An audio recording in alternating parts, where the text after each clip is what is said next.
Haberler.com'dan merhaba, ben Esra Öztürk. 2011 yılından bu yana iç savaşla boğuşan Libya, Aralık ayındaki genel seçimleri hazırlanıyor. İsyancılar tarafından öldürülen Libya'nın devrik lideri Muammer Kaddafi'nin oğlu Seyfülislam Kaddafi, uluslararası medyaya seçimlerde yer almak istediğini açıkladı. Konuyla ilgili hem Kaddafi ailesine yakın bir isim olan hem de Muammer Kaddafi'nin son dönemde resmi sözcülüğünü yapmış olan Musa İbrahim el-Kaddafi konuğum.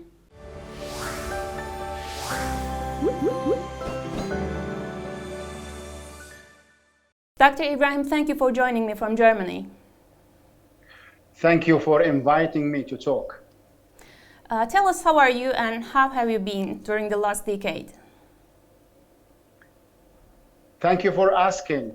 In the last 10 years since the collapse of the country of Libya under the direct and aggressive attack by Western powers, we have been building up our national resistance to gain back control for all the Libyan people over their land and to have a national dialogue between all Libyan factions and to make sure that Libyans, all Libyans, men and women, learn from the very sad events of 2011.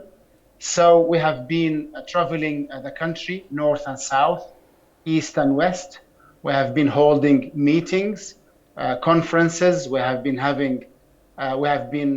conducting very productive national and local dialogue. And our aim is not to give in to what happened in Libya, not to allow the country to get lost forever, not to allow our national wealth to be robbed by foreign powers, and to encourage Libyans to take matters in their own hands and go back to their history, their culture, their principles, their religion, their common identity, and come together and rebuild their country. So for the last 10 years, we have been working very hard with thousands and thousands of Libyan political leaders, military leaders, and tribal leaders.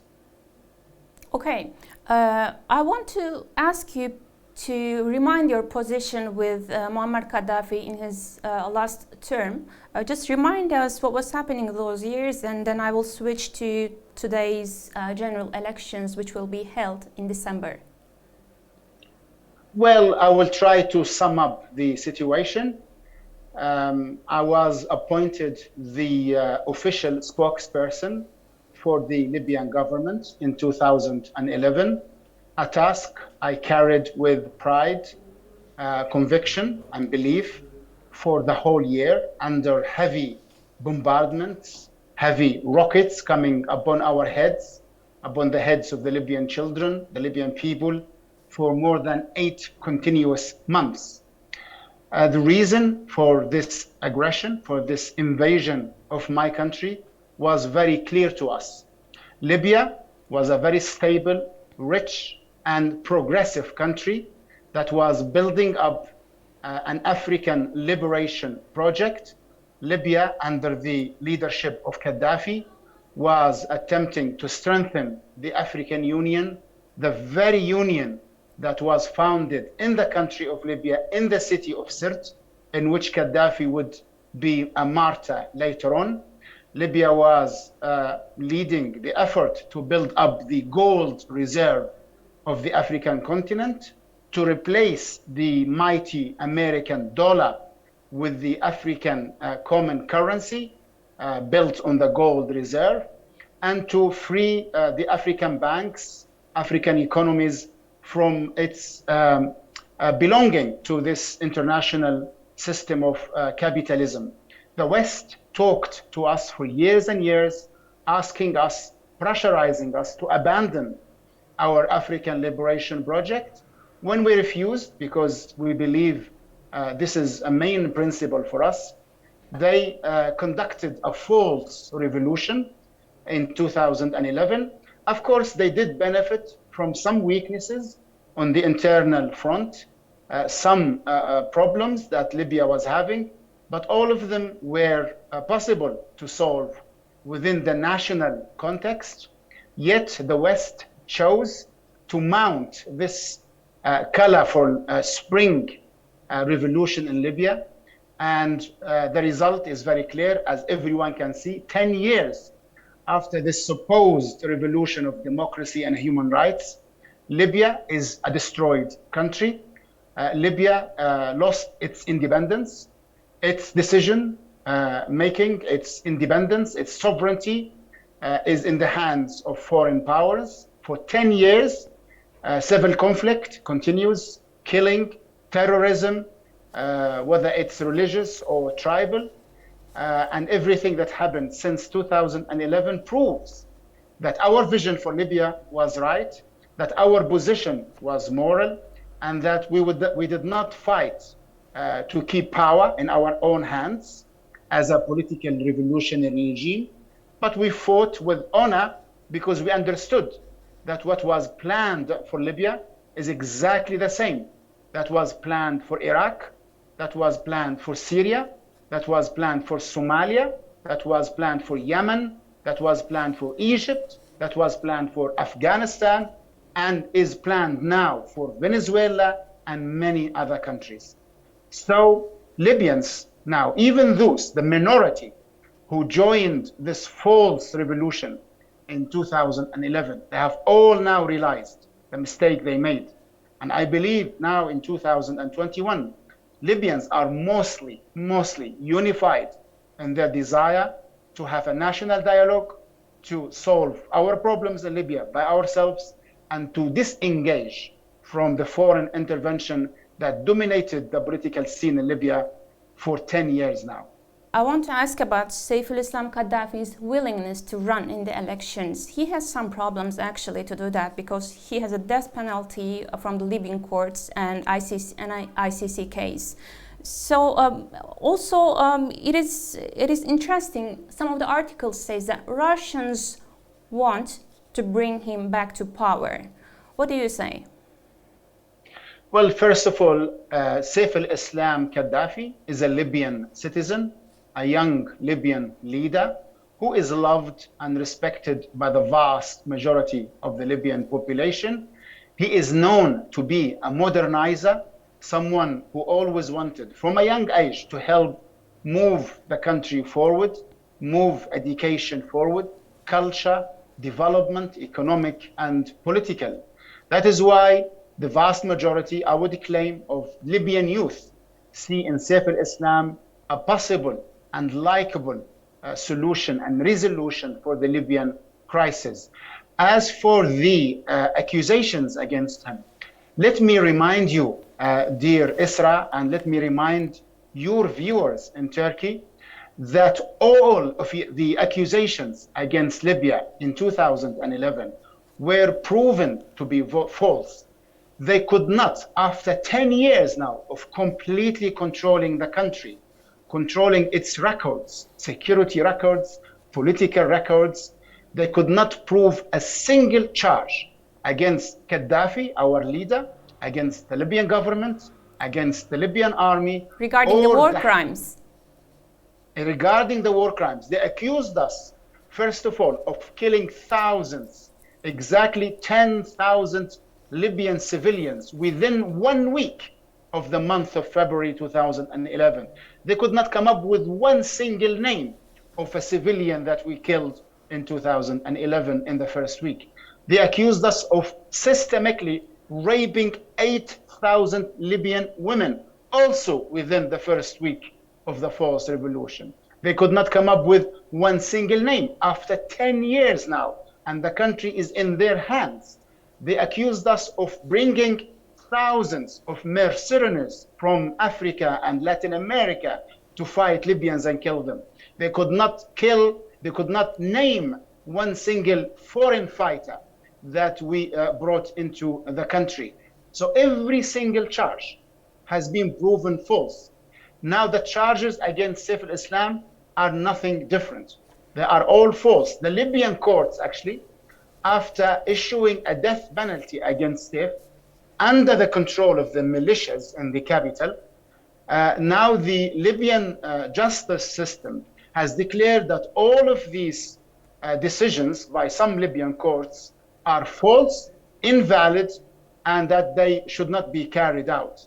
So Saif now only faces his charge with the ICC, and we all know how the West uses the ICC to control the world and to impose their politics in Africa and in Asia. But remember, Dr. Ibrahim, Seyfülislam Kaddafi's lawyer has been the chief prosecutor to ICC recently. Yes, he has been appointed indeed, and we are hopeful that finally maybe some decency and some moral position will prevail in the ICC instead of the falsehood and injustice that has been prevailing in the last 10 years. We have always said, and this is our position, whether it comes to politics, the justice system, economy, in every sector, the matters of Libyans, the matters of Libya should be in the hands of Libyans, not in the hands of the Dutch, not in the hands of the French, of the Americans, of the Russians, of the Egyptians, of anyone. Why is it that the destiny of Libya, of its economy, of its leaders, of its politics, decided in the capitals of foreign powers? Dr. Ibrahim, then why it is Russians who want to bring him back to power? Well, I do not speak for any foreign power. If the Russians, they see it fits their politics to bring someone like Seyfülislam to power, this is for them to decide upon. Seyfülislam belongs to Libya. He doesn't belong to any foreign power. He's not concerned what other foreign powers think of him or of Libya. What he is concerned about is how Libyans feel about themselves, about their country, about him, and he's concerned with the leading. I mean, he declared that in all of his meetings with Libyan tribes in the last few years. Do you say that he is unhappy to be related with Russians? Seyfülislam is unhappy to be seen as representing anyone else but himself and the will of the Libyan people. He is happy to work with the international community, if there is such a thing as the international community, to help stabilize Libya, lead Libya in the political stage, and conduct fair elections under the supervision of the Libyan people themselves. Seyfülislam has a project of national reconciliation, national dialogue, national justice, and national sovereignty.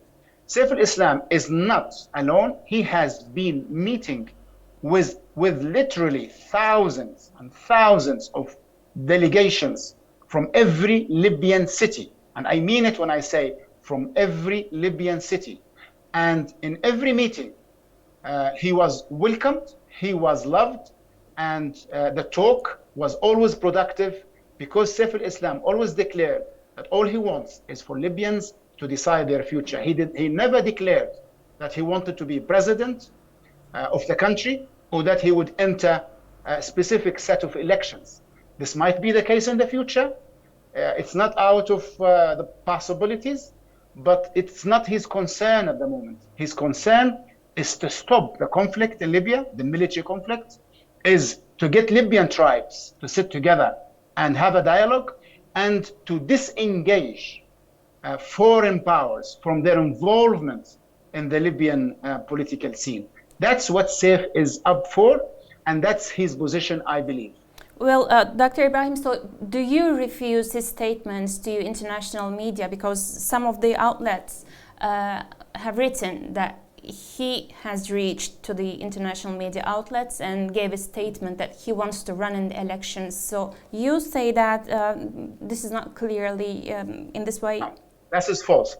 Dr. Seyfülislam never gave a statement to any media outlet that he wanted to run for the elections. This is false. These are false, fake news. Did you talk to him before this interview? I know that you're in contact. Yes, of course. Me and thousands of leaders in this country who are very close with Dr. Seyfülislam. He has his vision. We absolutely respect the way he works. We respect his vision, his national vision. And as I said, he is concerned mainly, and he keeps saying that all the time, with establishing a national dialogue in which Libyans take the initiative of controlling their destiny and not be puppets for foreign powers. So Seyfülislam will not align himself with a particular foreign power. He wants to talk and have a dialogue with the foreign powers because that's politics. He wants to tell them that they should lift their hands off of Libya and they should disengage from controlling Libya and its destiny, and to allow Libyans themselves, with their differences, to sit down and have a national dialogue.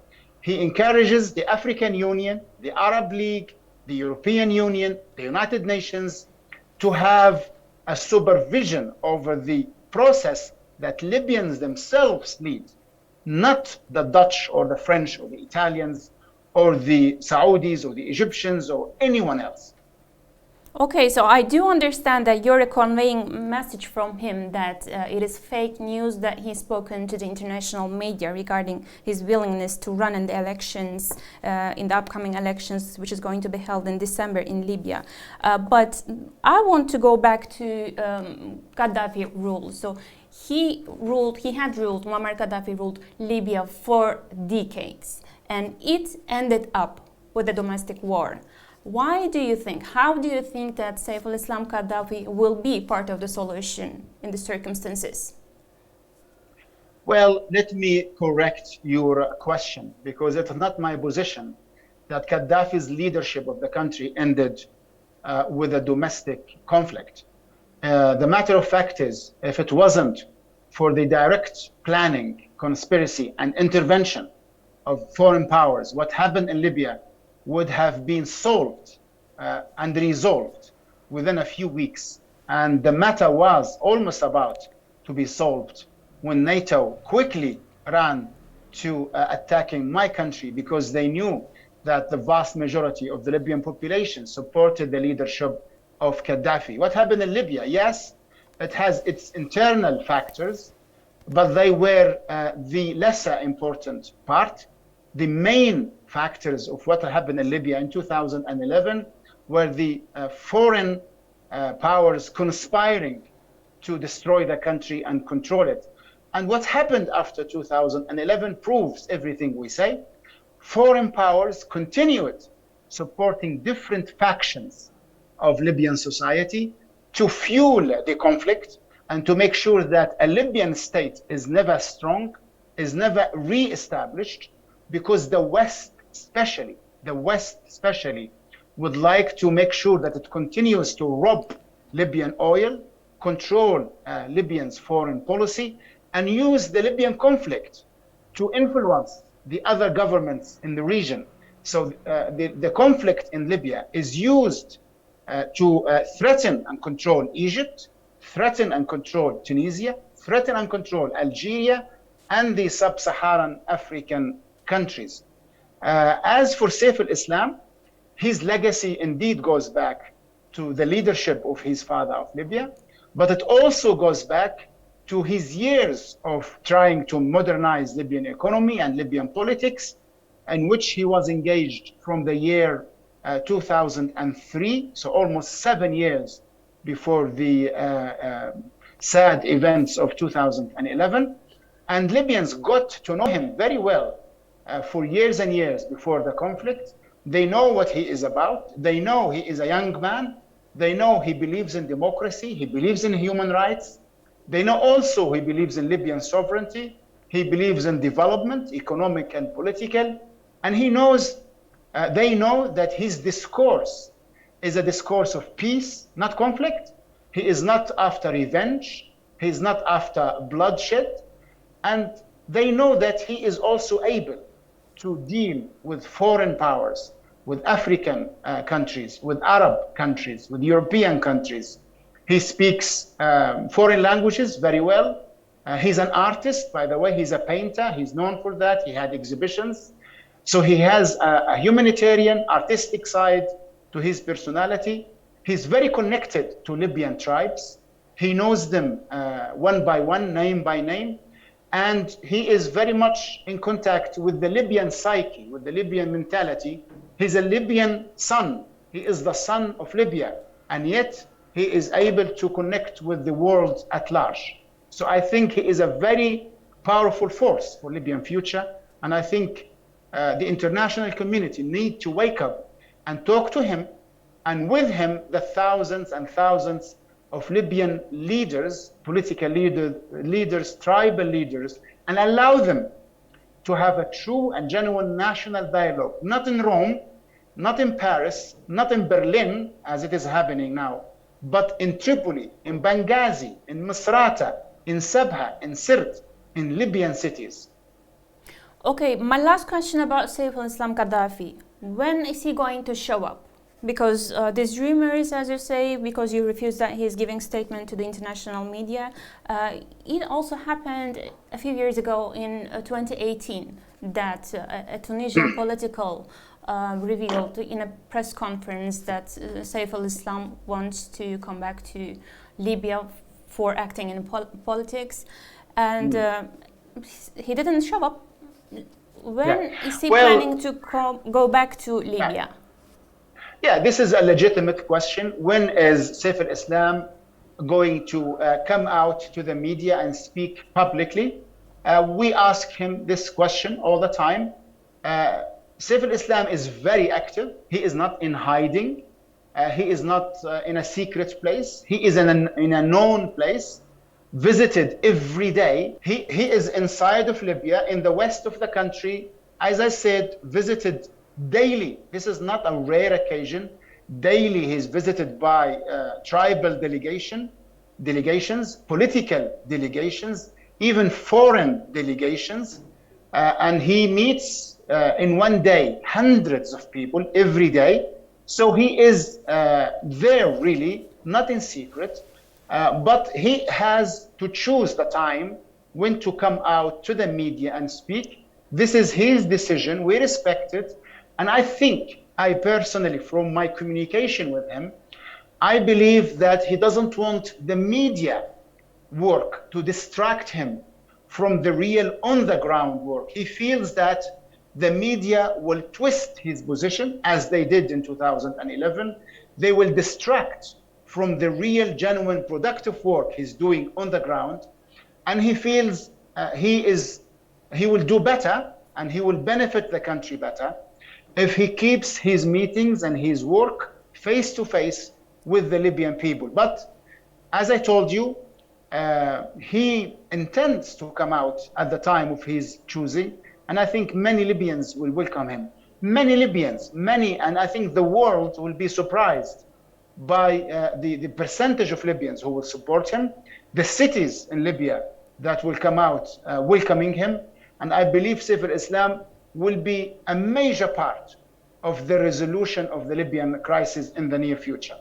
Okay, please tell me your projection about the upcoming elections. Do you see it as a part of solution for the future of Libyan people? No, I do not see it as part of the solution, because what I believe is happening in Libya is exactly what foreign powers, especially the West, have done in other countries, which is this very simple formula. They introduce chaos into a country through war, through siege, through sanctions, like they do in many countries.